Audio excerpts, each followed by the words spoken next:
اس وجہ سے ان گرائے ہوئے فرشتوں نے انسان کی بیٹیوں کے ساتھ یعنی آدمی کی بیٹیوں کے ساتھ شادی کی، تاکہ ان سے جو اولاد پیدا ہو وہ پیور ہیومن بینگز یا وہ پیور نسل انسانی نہ ہو، ان میں شیطان کی ملاوٹ ہو۔ اور ہم دیکھتے ہیں کہ وہ نسل کیسی تھی، وہ نسل نہایت خراب، بدکار، جس کو خدا نے خود تباہ کیا۔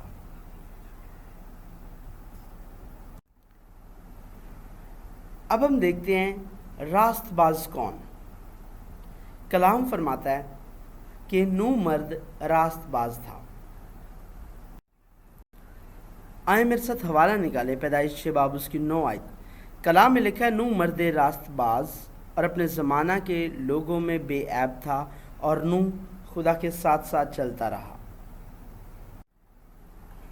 عزیزو، اگر نوح مرد راست باز تھا اور وہ خدا کے ساتھ ساتھ چلتا رہا، تو ذرا سوچئے کہ اس نے کشتی سے نکلنے کے باہر گناہ کیوں کیا؟ کون سا گناہ؟ ہم میں سے بہت سے لوگ اس بات سے ممکن ہے کہ ناواقف ہوں، لیکن آپ کو بتاتا چلوں، نوح جب کشتی سے باہر نکلتا ہے تو کلام میں لکھا ہے کہ وہ کاشتکاری کرنے لگا، اس نے انگوروں کا باغ لگایا، اور انگوروں کے باغ سے ان انگوروں سے جو مے تھی وہ اس نے بنائی، اس نے اس کی مے پی اور اسے نشہ آیا۔ دیکھیے گا پیدائش 9 باب اس کی 21 آیت ہم پڑھتے ہیں، کلام میں لکھا ہے اور اس نے اس کی مے پی اور اسے نشہ آیا اور وہ اپنے ڈیرے میں برہنہ ہو گیا۔ اب ہم دیکھتے ہیں کہ مے نوشی کرنا بری بات ہے، ہم دیکھتے ہیں کہ یہ گناہ ہے، لیکن ہم واپس اس بات پر آتے ہیں کہ یہ کیوں، کیسے؟ لکھا ہے کہ وہ راست باز مرد تھا، لیکن یاد رکھیے گا نوح خدا کی نظر میں مقبول ٹھہرا۔ اور ہم کلام میں دیکھتے ہیں رومیو 3 باب اس کی 10 آیت، لکھا ہے چنانچہ لکھا ہے کہ کوئی راست باز نہیں، ایک بھی نہیں۔ بے شک کلام کی یہ بات سچ ہے، کلام کا ایک ایک لفظ ہمارے لیے ضابطۂ حیات ہے، اور ایک ایک لفظ اس کا جو ہے وہ ہماری زندگی میں سچا ثابت ہوتا ہے۔ تو پھر کلام کی یہ بات بالکل سچ ثابت ہوتی ہے کہ کوئی راست باز نہیں، ایک بھی نہیں، سب نے گناہ کیا اور سب خدا کے جلال سے محروم ہیں۔ بے شک اس میں کوئی شک نہیں کہ خدا نے نوح کو بچایا، وہ راست باز تھا، لیکن یاد رکھیے گا نوح مکمل طور پر راست باز نہیں تھا، کیونکہ وہ انسان تھا، اس کا گناہ کرنا لازم تھا۔ اور یہ جو کچھ بھی وہ راست باز ٹھہرایا گیا، وہ کس طرح راست باز ٹھہرایا گیا؟ میرے ساتھ دیکھیے پیدائش 6 باب اس کی 8 آیت، یہ کشتی بنانے سے پہلے کا واقعہ ہے۔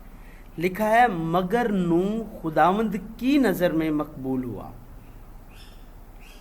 انگلش میں لکھا ہے کہ he found favour in God's eye, ٹھیک ہے، یعنی خداوند نے اسے فیور دی، خداوند کی نظر میں وہ مقبول ٹھہرا، اور یہ سب کچھ خدا کا فضل تھا۔ جب ہم دیکھتے ہیں، پڑھتے ہیں کہ نوح مرد راست باز تھا، تو یاد رکھیے گا یہ نوح کی اپنی راست بازی نہیں تھی، یہ سب کچھ نوح پر خدا کا فضل تھا۔ خدا نے اس پر فضل کیا، وہ راست باز ٹھہرا، اور خدا کا منصوبہ پورا ہوا تاکہ خالص نسل انسانی کو بچایا جا سکے۔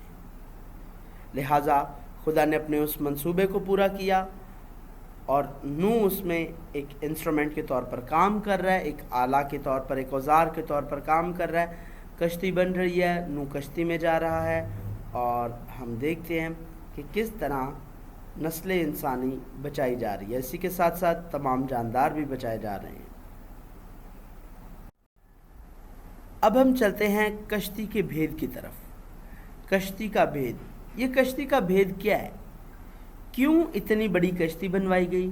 یہ کشتی کس بات کو ظاہر کرتی ہے؟ یہ کشتی کس بات کی نشاندہی ہے؟ آئیں چلتے ہیں، دیکھتے ہیں کہ یہ کشتی، یاد رکھیے گا، یسوع المسیح کا موازنہ کرتی ہے۔ ہم جب یسوع المسیح کو اور کشتی کے موازنہ کرتے ہیں تو ہم دیکھتے ہیں کہ کس طرح کشتی یسوع مسیح کے مقابلے میں آتی ہے۔ کشتی جو بنائی گئی وہ 8 لوگوں کے لیے بنائی گئی اور جانوروں کے لیے بنائی گئی، لیکن یاد رکھیے گا یہاں پر جب ہم یسوع مسیح کو دیکھتے ہیں تو یسوع المسیح تمام مخلوقات کے لیے آئے۔ کشتی نے 8 لوگوں کی جانیں بچائیں اور جانوروں کی جانیں بچائیں، لیکن یسوع مسیح نے تمام مخلوقات کی اور تمام لوگوں کی جانیں بچائیں۔ جب ہم اس کے سٹرکچر پر دیکھتے ہیں، سٹرکچر پر آتے ہیں تو ہم دیکھتے ہیں کہ لکھا ہے کہ تو کشتی میں 3 درجے بنانا، پہلا، دوسرا، تیسرا۔ یہ ایک کشتی ہے جس کے 3 درجے ہیں، اور جب ہم اس کو یسوع مسیح کی طرف دیکھتے ہیں تو ہمیں تثلیث فی توحید کی تصویر نظر آتی ہے، یعنی خدا ایک مگر اس کے اقانیم 3، باپ، بیٹا اور روح القدس۔ اسی طرح جب ہم دروازے کی بات کرتے ہیں تو لکھا ہے کہ تو ایک دروازہ بنانا جو کہ کشتی کے پہلو میں ہو۔ اب اتنی بڑی کشتی اور تمام جانداروں کے لیے، تاکہ ہر قسم کا جاندار، ہر قسم کا جانور اور انسان اس میں چھپ سکیں، اس میں پناہ لے سکیں۔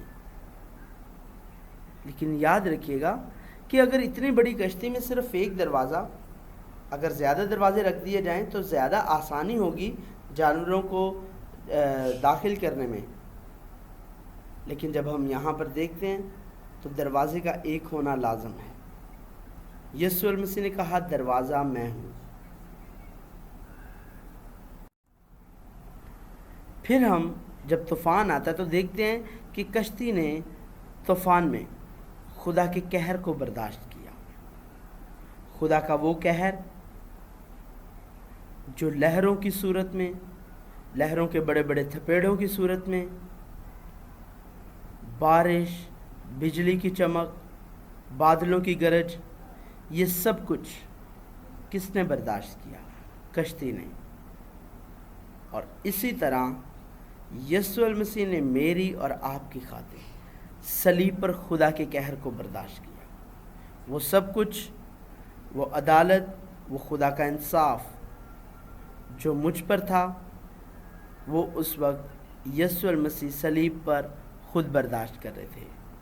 جس طرح نوح، اس کا گھرانہ اس کشتی کے اندر محفوظ تھا، اسی طرح جو کچھ بھی صلیب پر ہو رہا تھا اس کو صرف یسوع المسیح برداشت کر رہے تھے، جبکہ ہم سے وہ عدالت دور تھی، ہم سیف تھے۔ اور پھر ہم ایک اور پوائنٹ دیکھتے ہیں کہ طوفان کے بعد ہم دیکھتے ہیں کہ کشتی جو ہے وہ ارارات کے پہاڑ پر جا کر ٹک جاتی ہے۔ پہاڑ پر ٹکنے کا کیا مطلب ہے؟ پہاڑ پر ٹکنا یعنی اونچائی پر ٹکنا، اونچائی پر جانا تاکہ دور ہی سے لوگوں کو نظر آ جائے۔ یاد رکھیے گا یسوع المسیح کی صلیب بھی جو ہے وہ گلگتہ پر یعنی کوئی کلوری پر جا کر ٹکی، یعنی یسوع بھی اونچے پر چڑھایا گیا، اور یہ کلام کی پیشن گوئی پوری ہوتی ہے کہ ضرور ہے کہ ابن آدم اونچے پر چڑھایا جائے۔ اور جس طرح دور سے لوگ کشتی کو پہاڑ پر کھڑا ہوا دیکھ سکتے تھے، اسی طرح دور سے لوگ یسوع المسیح کی صلیب کو بھی دیکھ سکتے تھے۔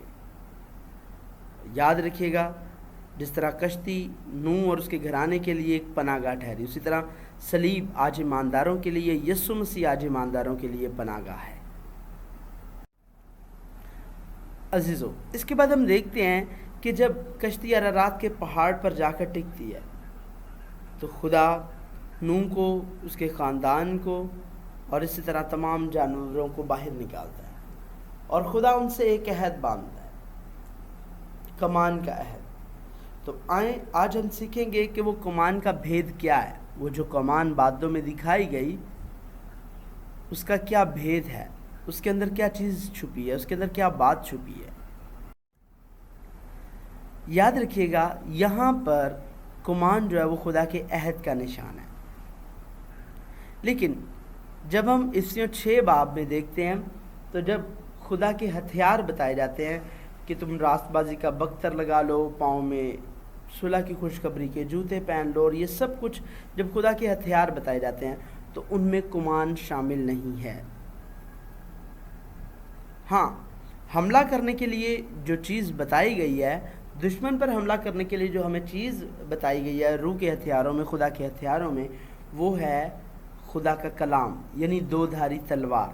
تلوار ہے لیکن کمان نہیں۔ اس کے برعکس ہم دیکھتے ہیں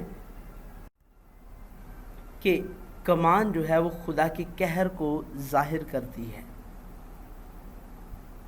خدا کا قہر کمان کی صورت میں ظاہر ہوتا ہے، لیکن جب ہم دیکھتے ہیں کہ اس کمان کا منہ کہاں پر ہے، اس کمان کا منہ اوپر کی طرف ہے، تو اگر قہر نازل ہوگا، اگر تیر چلے گا تو وہ کہاں پر جائے گا؟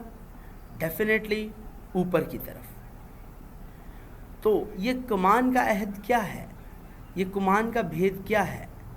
یہ جو کمان کا عہد ہے وہ خدا کے قہر کو ظاہر کرنے کے ساتھ ساتھ یہ عہد باندھنا ہے کہ اگر انسان عہد کو توڑے گا تو اس کی سزا خدا کو خود بھگتنا ہوگی، یا اس کا معاوضہ خدا ادا کرے گا۔ عزیزو، یہ یک طرفہ عہد ہے۔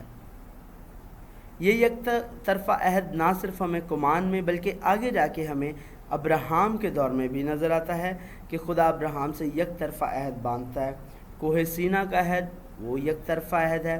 خدا نے بہت سارے یک طرفہ عہد باندھے کیونکہ خدا کو پتہ تھا کہ انسان راست باز نہیں ہے، صرف یسوع المسیح راست باز ہے، لہٰذا سب نے گناہ کیا اور خدا کے جلال سے محروم ہیں۔ خدا اس بات کو جانتا تھا، اور یہ تصویر ہمیں کمان کا عہد یا کمان کا بھید ہمیں یسوع المسیح کی قربانی کی یاد دلاتا ہے۔ یہ ہمیں چیز یاد دلاتا ہے کہ خدا نے ہم سے عہد باندھا کہ اگر انسان عہد کو توڑے گا تو ضرور ہے کہ اس کا معاوضہ خدا ادا کرے گا۔ تو عزیزو، ہم نے طوفان نوح سے کیا سیکھا؟ ہم نے سب سے پہلے سیکھا کہ ہمیں خدا کے فضل کو مانگنا ہے۔ بے شک جس طرح نوح کے بارے میں لکھا کہ نوح راست باز تھا، لیکن اصل میں اس کی انسانی حالت راست باز نہیں تھی۔ کلام میں لکھا کہ وہ خداوند کی نظر میں مقبول ہوا، ہی فاؤنڈ گریس، اس کو خدا کی طرف سے فضل ملا۔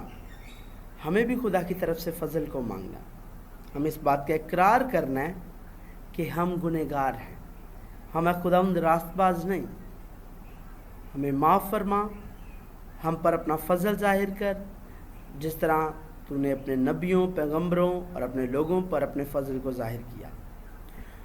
اور دوسری بات جو ہم نے سیکھی ہے، ہمیں اپنی پناہ گاہ کی طرف لوٹنا ہے۔ یاد رکھیے گا، جو شخص کشتی میں گیا، جو شخص اس پناہ گاہ میں گیا، جو جانور اس پناہ گاہ میں گئے، نوح اور اس کا گھرانہ اس پناہ گاہ میں گیا، وہ بچ گیا۔ آج میری اور آپ کی پناہ گاہ کون ہے؟ یسوع المسیح۔ ہم نے کمپیریزن میں سیکھا کہ کس طرح میری آپ کی پناہ گاہ یسوع المسیح ہے۔ تو یاد رکھیے گا، پھر ہمیں بھی اپنی پناہ گاہ کی طرف لوٹنا ہے تاکہ ہم خدا کے قہر سے بچائے جا سکیں، کیونکہ اس وقت خدا کا قہر پانی کی صورت میں نازل ہوا، لیکن اب آنے والے دور میں خدا جب عدالت کرے گا تو ضرور ہے کہ وہ عدالت میں وہی بچائے جائیں گے جو یسوع مسیح پر ایمان لائیں گے، جو یسوع مسیح میں ہوں گے۔ اور آخری بات یہ کہ خدا کے عہد کی ہمیں شکر گزاری کرنی ہے کہ میرے گناہوں کی خاطر یسوع المسیح نے اس قہر کو برداشت کیا۔ جو ہم نے کمان کے عہد سے سیکھا کہ وہ عہد جو ہم پورا نہ کر سکے، وہ عہد جب ہم اس کو پورا نہ کر سکے تو یسوع المسیح نے میری اور آپ کی خاطر اس کا معاوضہ دیا، اور یسوع المسیح میری اور آپ کی خاطر قربان ہوئے۔ انہوں نے میری اور آپ کی خاطر خدا کے قہر کو، خدا کے انصاف کو برداشت کیا۔ اب ہم چلتے ہیں سوالات کی طرف۔ پہلا سوال ہے نفلیم کا مطلب کیا ہے؟ دوسرا سوال خدا کے بیٹے کون ہیں؟ اور تیسری بات ساری دنیا میں راست باز کون ہے؟ چوتھا سوال نور راست باز کیسے ٹھہرا؟ پانچواں سوال کشتی کے 3 درجے کس چیز کی نمائندگی کرتے ہیں؟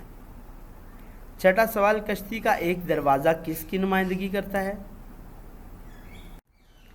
ساتواں سوال ہماری پناہ گاہ کون ہے؟ آٹھواں سوال کشتی اور یسوع مسیح نے خدا کے قہر کو کیسے برداشت کیا؟ نواں سوال کمان کا بھید کیا ہے؟ 10واں اور آخری سوال سبق طوفان نوح کا اطلاق لکھیں۔ شکریہ۔ خداوند آپ سب کو اس کلام کے وسیلہ سے، آج کی کلاس کے وسیلہ سے برکت دے۔ ضرور ہے کہ اپنی اسائنمنٹ وقت پر کریں۔